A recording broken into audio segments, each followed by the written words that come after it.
नमस्कार, आप देख रहे हैं संसद टीवी और मैं हूं आपके साथ अर्चना मिश्रा। आपको बताएंगे संसद के विशेष सत्र की कार्यवाही से जुड़ी हर खबर संसद टीवी के खास कार्यक्रम सदन दिन भर में। लेकिन सबसे पहले बात सुर्खियों की। संसद के विशेष सत्र की आज से शुरुआत। प्रधानमंत्री नरेंद्र मोदी ने 2047 तक भारत को विकसित राष्ट्र बनाने के लिए सामूहिक प्रयास करने का किया आह्वान। कहा, सांसद नई उमंग और नए संकल्प के साथ संसद के नए भवन में करें प्रवेश। संविधान सभा से देश के 75 वर्षों की संसदीय यात्रा पर दोनों सदनों में चर्चा। लोकसभा में प्रधानमंत्री ने कहा, पिछले 75 वर्षों में संसद पर लोगों का बढ़ता विश्वास सबसे बड़ी उपलब्धि। राज्यसभा में पीयूष गोयल ने की चर्चा की शुरुआत। विभिन्न दलों ने बहस में लिया हिस्सा।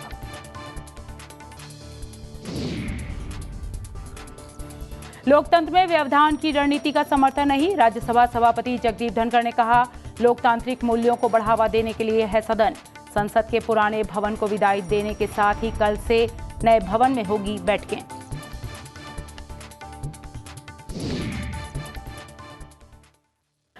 और अब बढ़ते आगे। संसद का 5 दिन का विशेष सत्र आज से शुरू हो गया। पहले दिन दोनों सदनों में 75 वर्ष की संसदीय यात्रा पर चर्चा की शुरुआत हुई। कल से संसद के नए भवन में दोनों सदनों की बैठकें होंगी। संविधान सभा से लेकर उपलब्धियों, स्मृतियों और संदेशों की 75 वर्ष की संसदीय यात्रा पर लोकसभा में चर्चा की शुरुआत करते हुए प्रधानमंत्री ने कहा कि भारतीय लोकतंत्र के सभी उतार चढ़ावों का साक्षी ये संसद भवन जनता के विश्वास और भरोसे का केंद्र बिंदु रहा है। उन्होंने कहा कि पिछले 75 वर्षों में संसद की सबसे बड़ी उपलब्धि इस पर लोगों का लगातार बढ़ता भरोसा रहा है। प्रधानमंत्री ने कहा कि आज भारतीयों की उपलब्धियों की चर्चा विश्व में हर जगह हो रही है और यही संसद के 75 वर्षों के इतिहास के दौरान सामूहिक प्रयासों का परिणाम है।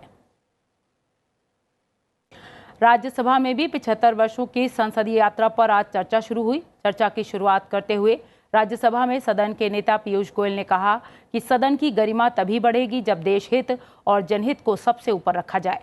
पीयूष गोयल ने संसद के सभी सदस्यों से एकजुट होकर काम करने और देश को तेज गति से आगे ले जाने में महत्वपूर्ण भूमिका निभाने की अपील की। वहीं विपक्ष के नेता मल्लिकार्जुन खड़गे ने कहा कि भारतीय संविधान देश के लिए सबसे बड़ा मार्गदर्शक है, क्योंकि इसके संवैधानिक मूल्य बड़े बलिदानों और कठिनाई से अर्जित किए गए हैं। प्रधानमंत्री नरेंद्र मोदी ने सभी सांसदों का आज आह्वान किया कि वे इस सत्र में संसद के नए भवन में नई उमंग, नए उत्साह और नए संकल्पों को पूरा करने के लिए नए विश्वास से आएं और 2047 तक भारत को एक विकसित राष्ट्र बनाने के लिए जुट जाएं।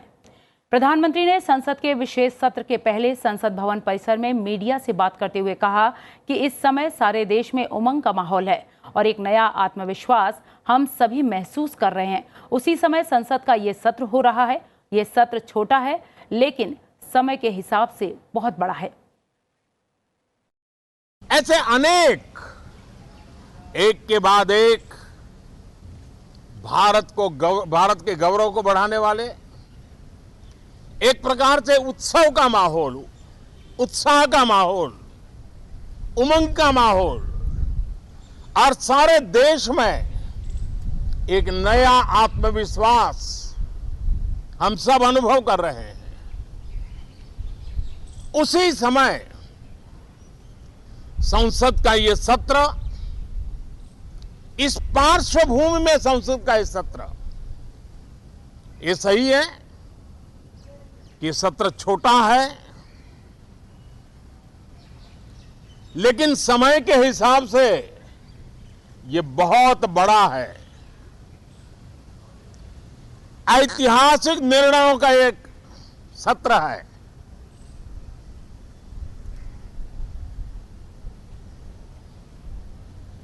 ये सत्र की एक विशेषता ये तो है कि आप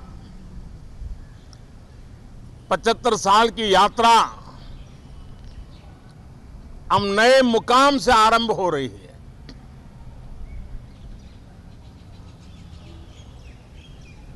जिस मुकाम पर 75 साल की यात्रा की, वो अत्यंत प्रेरक पल, और अब नए स्थान पर उस यात्रा को आगे बढ़ाते समय नए संकल्प, नई ऊर्जा, नया विश्वास और समय सीमा में 2047 में इस देश को डेवलप कंट्री बना करके रहना है। इसके लिए आने वाले जितने भी निर्णय होने वाले हैं वो इस नए संसद भवन में होने वाले हैं। प्रधानमंत्री नरेंद्र मोदी ने कहा कि विशेष सत्र में 75 साल की यात्रा को नए भवन में आगे बढ़ाते समय नए संकल्प, नई ऊर्जा और नए विश्वास से काम करना है। उन्होंने सांसदों से नए सदन में उत्तम से उत्तम अच्छाइयों को लेकर आने की अपील की।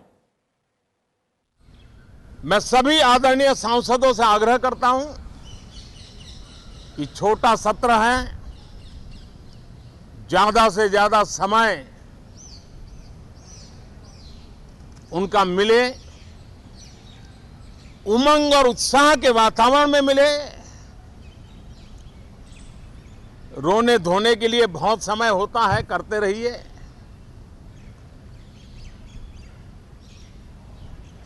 जीवन में कुछ पल ऐसे भी होते हैं जो उमंग से भर देते हैं, विश्वास से भर देते हैं। मैं छोटे सत्र को उस रूप में देखता हूं। मैं आशा करता हूं कि पुरानी बुराइयों को छोड़ करके उत्तम से उत्तम अच्छाइयों को साथ लेकर के हम नए सदन में प्रवेश करेंगे। सदन दिन भर में सबसे पहले बात करते हैं लोकसभा की कार्यवाही से जुड़ी खबरों की।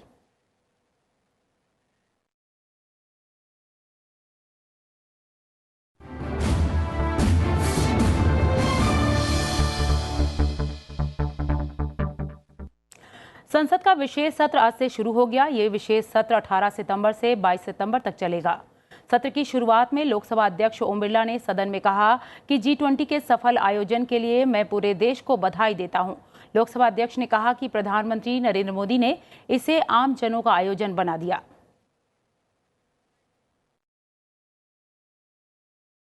आने वाले दशकों में वैश्विक व्यवस्था को नया रूप देने में सहायक होंगे।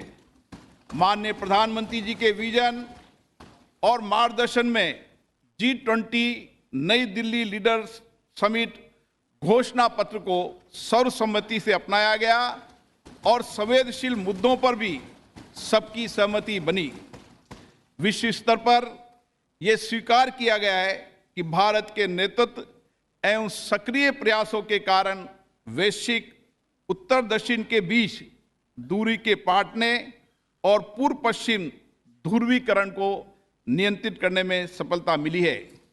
ये विश्व में भारत के ऊंचे कद और बढ़ती प्रतिष्ठा तथा इस सरकार द्वारा पिछले 9 वर्षों में किए गए कार्यों को दर्शाता है। माननीय प्रधानमंत्री जी के नेतृत्व में भारत को जो वैश्विक सद्भावना प्राप्त हुए, ये उसी का प्रमाण है। आज इस कक्ष में कार्रवाई का अंतिम दिन है। हमारे देश की लोकतांत्रिक यात्रा में इस भवन का योगदान अतुलनीय है। आज के बाद सदन की कार्रवाई नए भवन में संचालित होगी। हम नए भवन में नई आशाओं, नई उम्मीदों के साथ प्रवेश करेंगे। मुझे विश्वास है कि लोकसभा में प्रधानमंत्री नरेंद्र मोदी ने 75 वर्ष की संसदीय यात्रा पर चर्चा की शुरुआत करते हुए कहा कि पिछले 75 वर्षों में संसद की सबसे बड़ी उपलब्धि इस पर लोगों का लगातार बढ़ता भरोसा रहा है। प्रधानमंत्री ने कहा कि आज भारतीयों की उपलब्धियों की चर्चा पूरी दुनिया में हर जगह हो रही है। यही संसद के 75 वर्षों के इतिहास के दौरान सामूहिक प्रयासों का परिणाम है। उन्होंने कहा कि चंद्रयान 3 की सफलता के न केवल भारत बल्कि पूरी दुनिया को चंद्रयान 3 की सफलता ने गौरवान्वित किया है। इसने भारत को एक नई ऊंचाई और भारत की शक्ति को उजागर किया है, जो विज्ञान, प्रौद्योगिकी, भारतीय वैज्ञानिकों की क्षमता और 140 करोड़ देशवासियों की सामूहिक शक्ति से जुड़ा है।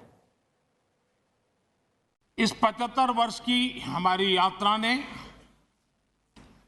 अनेक लोकतांत्रिक परंपराओं और प्रक्रियाओं का उत्तम से उत्तम सृजन किया है और इस सदन में रहे हुए सबने उसमें सक्रियता से योगदान भी दिया है और साक्षी भाव से उसको देखा भी। हम भले नए भवन में जाएंगे, लेकिन पुराना भवन भी, ये भवन भी आने वाली पीढ़ियों को हमेशा हमेशा प्रेरणा देता रहेगा।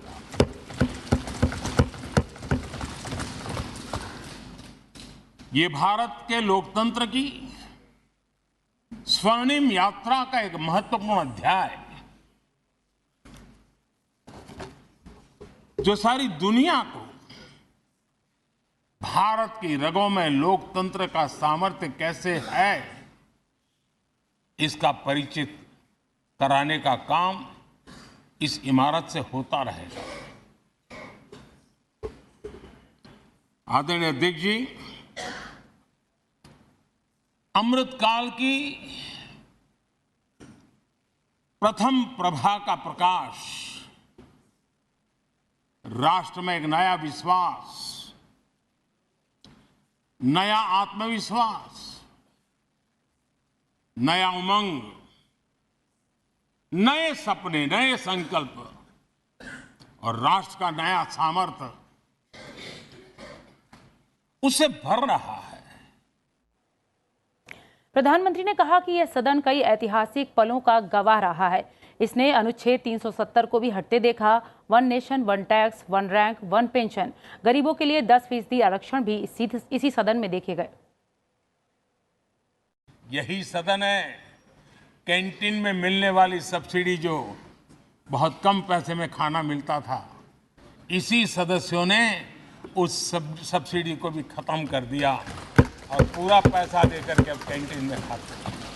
आदरणीय अध्यक्ष जी, कोरोना काल में जब जरूरत पड़ी तो यही सांसद जिन्होंने एमपी लेड फंड को छोड़ दिया और देश को इस संकट की घड़ी में मदद करने के लिए आगे आए। इतना ही नहीं, कोरोना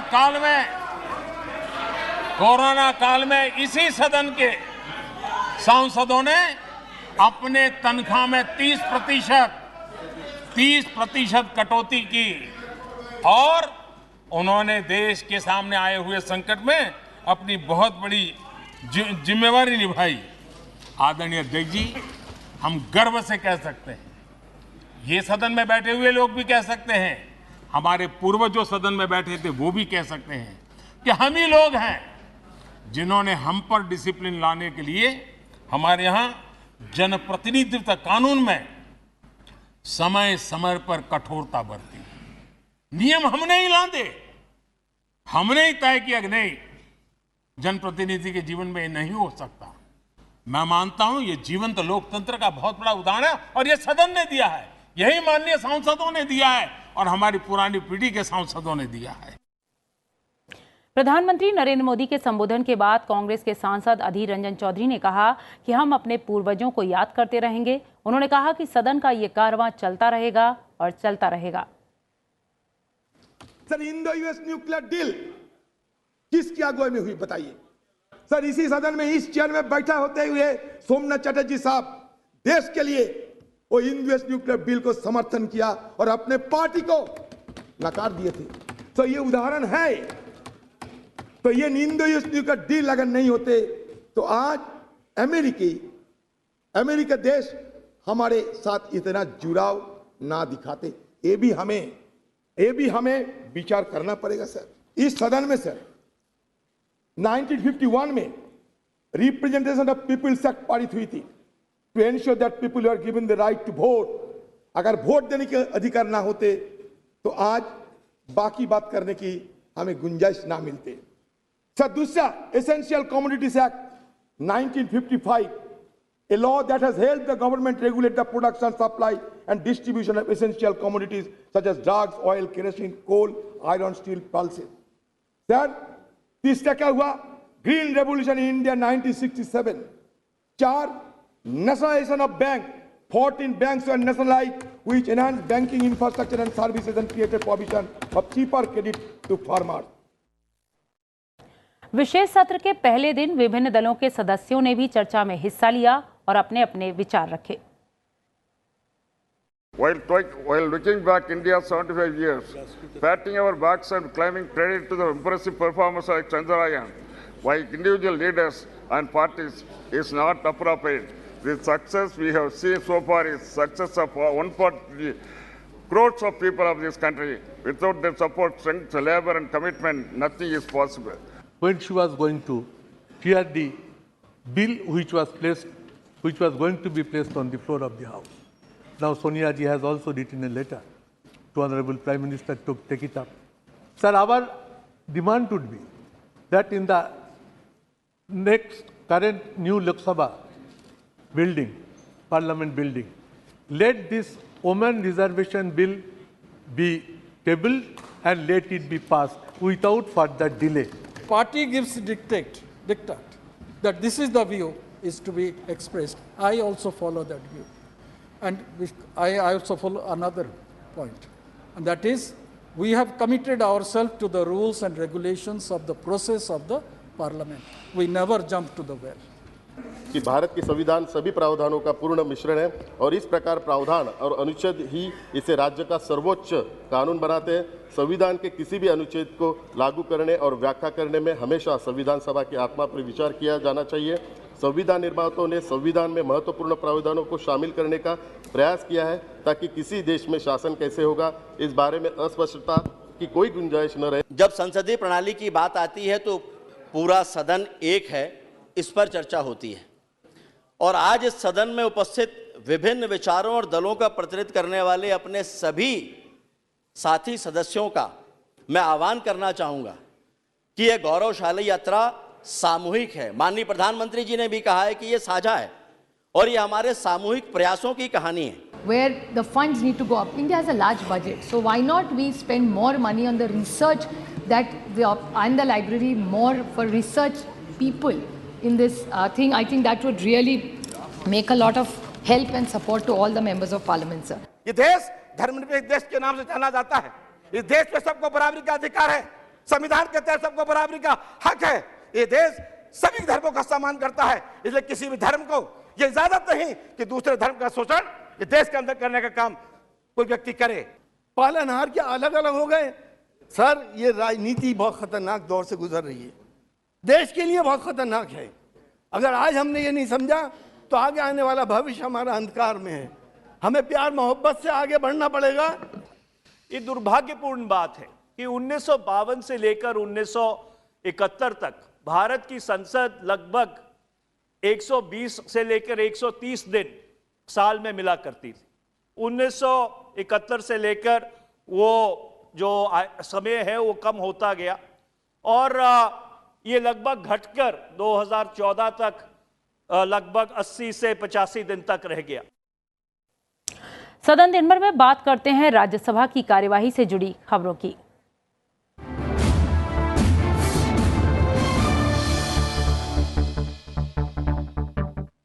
राज्यसभा के 261वें सत्र की शुरुआत के मौके पर सभापति जगदीप धनखड़ ने कहा कि ये सत्र संविधान सभा से शुरू होने वाली 75 वर्षों की संसदीय यात्रा की उपलब्धियां, अनुभव, यादें और सीख पर चिंतन और आत्मनिरीक्षण करने का एक उचित अवसर है। सभापति ने आगाह किया कि एक रणनीति के रूप में व्यवधान और गड़बड़ी को हथियार के रूप में प्रयोग करने से कभी भी लोगों की स्वीकृति हासिल नहीं की जा सकेगी। सभापति ने कहा कि संविधान सभा से लेकर आज अमृतकाल तक 7 दशक से ज्यादा की यात्रा करते हुए इन पवित्र परिसरों ने कई मील के पत्थर और उतार चढ़ाव देखे हैं, जिन पर हमें विचार करने और विचार विमर्श करने की जरूरत है। This is also an occasion to recall and glorify our tenacious freedom fighters. They were the pioneers in true sense to fight for democratic rights. Our erudite constitutional forefathers, they were far-sighted visionaries who, after much deliberations and discussions, provided us a constitution which has stood the test of time. Our statesmen and politicians have time and again respected and abided by constitutional ideals and have democratized the Constitution itself by taking its essence to the masses. The civil service, the bureaucrats who have been steadfast day in and day out in ensuring that the state machinery works in a free, and fair manner. And finally, it is the masses whose deep faith and unflinching belief in the parliamentary democracy sustained it and thwarted the worst possible attempt to deny democratic values. The success of our democracy, honorable members, is thus a collective, concerted endeavor of we, the people of India. Expectedly, the honorable members, during the course of the day, would enrich the House and enlighten the people at large as regards our 75-year journey and unfold vision for years ahead. Rajya Sabha सभापति जगदीप धनखड़ ने नेता सदन पीयूष गोयल को संविधान सभा से शुरू होने वाली 75 वर्षों की संसदीय यात्रा पर चर्चा शुरू करने के लिए आमंत्रित किया। चर्चा की शुरुआत करते हुए नेता सदन ने सांसदों से लोकतंत्र की विरासत को संजोकर अमृतकाल में भारत को भ्रष्टाचार मुक्त विकसित राष्ट्र बनाने की दिशा में काम करने का आह्वान किया। उन्होंने कहा कि यदि सदस्य देश हित और जनहित को ऊपर रखेंगे तो सदन की गरिमा अपने आप बढ़ जाएगी। मैं समझता हूं कोई भी इस बात को इनकार नहीं कर सकता कि 9 वर्ष का समय एक बड़ा ट्रांसफॉर्मेटिव देश के बदलाव का समय रहा है। आज भारत विश्व की 5वीं सबसे बड़ी अर्थव्यवस्था बनी है। माननीय प्रधानमंत्री नरेंद्र मोदी जी के नेतृत्व में, माननीय वित्त मंत्री निर्मला जी के नेतृत्व में, और हम सब ने एक प्रकार से उस प्रवाह में अपना अपना योगदान दिया, अपना काम किया, अपनी जिम्मेदारी निभाई। और मैं सभी माननीय सदस्यों को इस बात की बधाई भी देना चाहता हूं। और मैं समझता हूं हम सबकी इच्छा है कि जैसे माननीय प्रधानमंत्री जी ने कहा कि अगले टर्म में, अगले 4-5 वर्षों में अब देश विश्व की 3री सबसे बड़ी अर्थव्यवस्था बन जाएगा और 2047 तक हम एक विकसित भारत के रूप में हमारे 100 वर्ष लोकतंत्र के मनाएंगे। माननीय अध्यक्ष जी, जब हमने 5 अगस्त 2019 में आर्टिकल 370 और 35A को समाप्त करने का एक बड़ा ऐतिहासिक निर्णय इस सदन में लिया, सही माने में एक प्रकार से देश को जोड़ने के लिए, देश को एक बनाने के लिए, जिस देश में हमारी सबकी इच्छा थी कि एक संविधान रहे, एक ही कानून व्यवस्था रहे, कानून व्यवस्था सभी के लिए सामान्य रहे, और जो लाभ देश के अन्य इलाकों में लोगों को मिलते हैं वो हमारे कश्मीर के भाई बहनों को भी मिले, उसके लिए एक बहुत अहम कदम इस सदन से शुरू हुआ था और फिर यहां से लोकसभा में गया। 5 अगस्त 2019 का वो दिन इस सदन के लिए एक बहुत ही यादगार और ऐतिहासिक दिन सदैव रहेगा।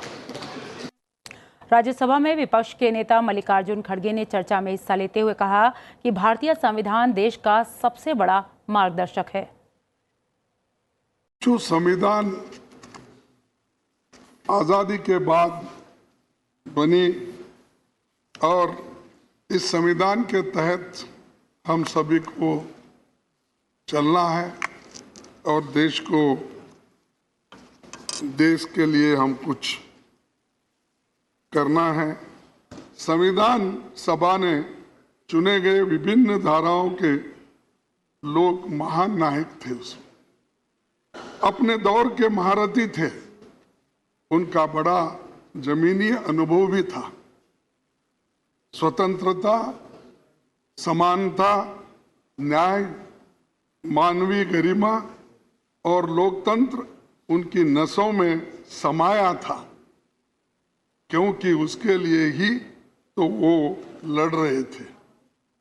इसीलिए संविधान निर्माताओं ने हमें जो संविधान दी है वही हमें आज भी एक बनाए हुए हैं और उसी ने राष्ट्र के लिए सशक्त ढांचा तैयार किया है। भारत की अध्यक्षता में देश में सफल G20 शिखर सम्मेलन के आयोजन की उच्च सदन में सराहना की गई। साथ ही प्रधानमंत्री नरेंद्र मोदी को इसके लिए बधाई दी गई। राज्यसभा में सभापति जगदीप धनखड़ ने कहा कि वैश्विक स्तर पर भारत का कद बढ़ रहा है। It gives me immense pleasure to congratulate the entire nation at the successful conduct of G20 New Delhi summit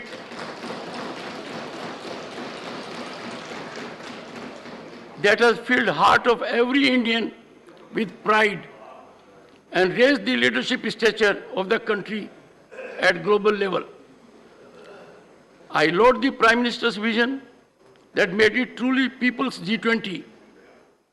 More than 200 meetings in 60 cities covering all the states and union territories of India is unprecedented. At the same time, the G20 New Delhi Leaders Summit with 42 delegations was one of the largest in size, scale, and scope. This has provided opportunity to the world to experience richness of diversity, democracy, and talent of India. India's G20 presidency has proven to be inclusive, ambitious, action-oriented, decisive, and people-centric. The outcomes of the G20 Leaders Summit are transformational and would contribute to the reshaping of the global world order in the decades ahead. Prime Minister's vision and guidance, the New Delhi G20 Leaders Declaration was adopted unanimously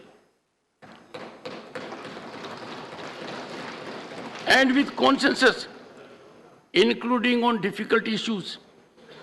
Honorable members, next month, our Parliament would have the honor to host the Parliament 20 Forum as part of our G20 presidency.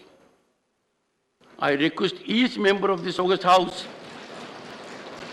to participate in welcoming the world to the mother of democracy and building on the theme Vasudhaiva Kutumbakam, one earth, one family, one future. I am confident that this august House will join me in commending Prime Minister's leadership in recognizing the enthusiasm of the people of India and appreciating the contribution of all organizations and individuals on this historic achievement. BJP नेता और उत्तर प्रदेश के पूर्व उप मुख्यमंत्री दिनेश शर्मा ने आज सदन में राज्यसभा की सदस्यता की शपथ ली। जून में बीजेपी सांसद हरद्वार दुबे के निधन के बाद रिक्त हुई सीट पर उनका निर्वाचन हुआ है। दिनेश शर्मा का कार्यकाल नवंबर 2026 में पूरा होगा।